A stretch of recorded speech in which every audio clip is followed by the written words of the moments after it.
चलिए देखते हैं इस क्वेश्चन को। देखिए इस क्वेश्चन में पूछा गया है कि the X Y coordinates of the centre of mass of a uniform L shaped lamina. ठीक है, यानी कि हमसे सेंटर ऑफ मास पूछा है, इस लैमिना का सेंटर ऑफ मास पूछा। तो देखिए सबसे पहले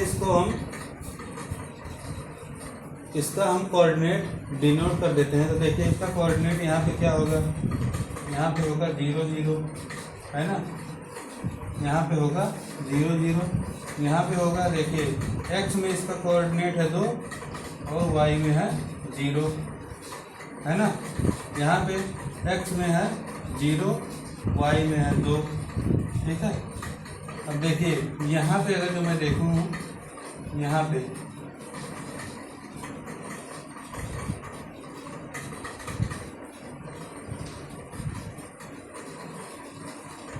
देखिए इस पॉइंट पे इसका कोऑर्डिनेट होगा 2 2, है ना। देखिए इस पॉइंट पे होगा इसका कोऑर्डिनेट 2 2, और इस पॉइंट पे देखूं तो यहाँ पे होगा 1 1। देखिए ये हो गया हाफ, इतना हो गया 1, तो यहाँ से x में गया 1 और इतना यहाँ से देखेंगे तो ये हो जाएगा 1, है ना। यानी कि x में भी 1 गया और y में भी 1 गया है। तो हमसे पूछा कि यह जो लैमिना है, लैमिना का मास क्या होगा, ठीक है, सेंटर ऑफ मास क्या होगा। तो यहाँ पे कहीं पे लैमिना का सेंटर ऑफ मास आएगा। तो देखिए इसका सेंटर ऑफ मास हम निकालेंगे तो देखिए यहाँ पे ये हो गया इतना और ये, ठीक है, यानी कि ये हो जाएगा, ये पूरा था 1, है ना, ये पूरा था 2, 2 का आधा हुआ 1 और 1 का आधा हो जाएगा हाफ, है ना। और इस इधर से भी ये हो जाएगा हाफ। तो यहाँ का कोऑर्डिनेशन अगर जो देखूँ तो देखिए यहाँ का कोऑर्डिनेशन ये पूरा 1, देखिए ये इतना पूरा 1, है ना, और ये है हाफ, तो 1 प्लस हाफ हो जाएगा 3/2, और इधर से भी देखें, इधर से 1 और ये हाफ, तो 1 और हाफ हो गया 3/2, है ना। यानी कि x में भी 3/2 हो गया और y में भी 3/2 हो गया। अब देखिए अगर जो मैं इसका एरिया देखूं, है ना, इसका एरिया देखूं तो एरिया 1 होगा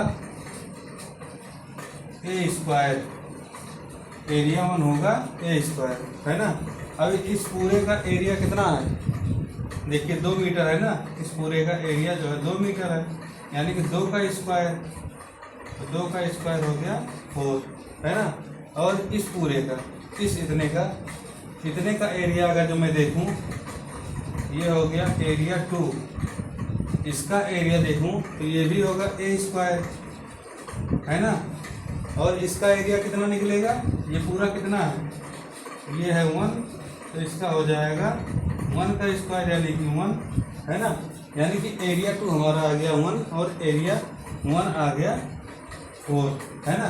अब देखिए x centre of mass, area से हम निकालेंगे एक्स सेंटर ऑफ मास होगा a1x1 प्लस में माइनस होगा a1x1 minus a2x2 upon a1 minus a2।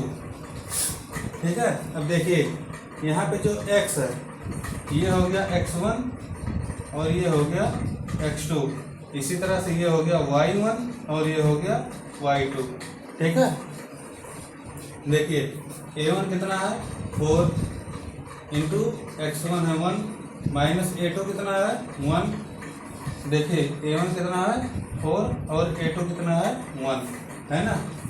अब यहाँ पे x2 की बात करें तो ये है x2, यहाँ पे देखिए ये है x2 3/2 अपॉन में a1 है 4 और माइनस a2 है 1, है ना।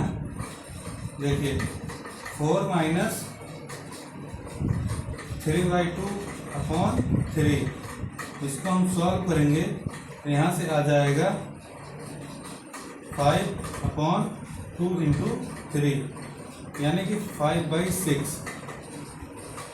एक्स सेंटर ऑफ मास जो है 5/6 आ गया। इसी तरह से हम वाई सेंटर ऑफ मास निकाल लें।